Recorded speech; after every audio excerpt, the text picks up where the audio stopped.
राज्याचे अर्थसंकल्पीय अधिवेशन चालू होत आहे। तसं तर पाहिलं तर काल चहा पाण्याचा कार्यक्रम झाला आणि आजपासून राज्याचे अर्थसंकल्पीय अधिवेशन आहे ते अधिवेशन चालू होत आहे। आणि अशातच माननीय उपमुख्यमंत्री एकनाथ शिंदे यांनी एक मोठा निर्णय घेतलेला आहे। नेमका कोणता निर्णय आहे पुढे जाऊन पाहूयात। आजपासून राज्याचे अर्थसंकल्पीय अधिवेशन चालू होत आहे। कालचा तसं पाहिलं तर कालचाच पहिला दिवस होता काल आणि आजचा दुसरा दिवस असं अर्थसंकल्पीय अधिवेशन चालू झालेलं आहे।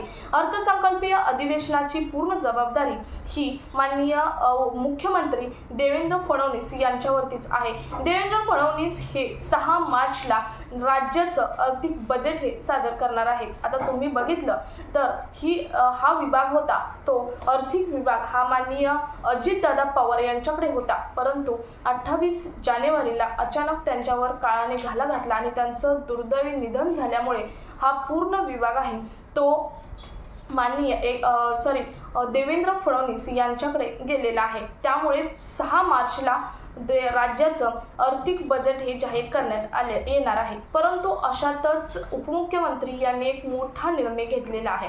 यांनी आपली जी अर्थसंकल्पीय अधिवेशनातली जबाबदारी होती ती जबाबदारी आपल्याच गटाच्या म्हणजेच आपल्याच पक्षाच्या नेत्यांकडे काही मंत्र्यांकडे दिलेली आहे।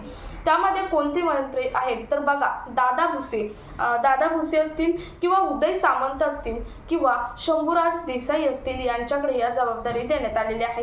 नेमकी कोणाकडे कोणती जबाबदारी दिलेली आहे तर बघा, सार्वजनिक बांधकाम कामगार विभागाची जी जबाबदारी आहे ते दादा भुसे यांच्याकडे देण्यात आलेली आहे। तर त्यानंतर नगर विकास विभागाची जबाबदारी ही उदय सामंत यांच्याकडे देण्यात आलेली आहे आणि गृहनिर्माण विभागाची जबाबदारी आहे ती शंभूराज देसाई यांच्याकडे देण्यात आलेली आहे। तर हा निर्णय नेमका उपमुख्यमंत्री यांनी का घेतला? हा निर्णय घेतल्यामुळे बऱ्याच जणांना म्हणजेच जनतेला एक प्रश्न पडला आहे की नेमका हा निर्णय उपमुख्यमंत्री यांनी का घेतला आहे। आता त्याचं उत्तर तेच देतील, कधी देतील त्याची मात्र वाट पाहावी लागेल।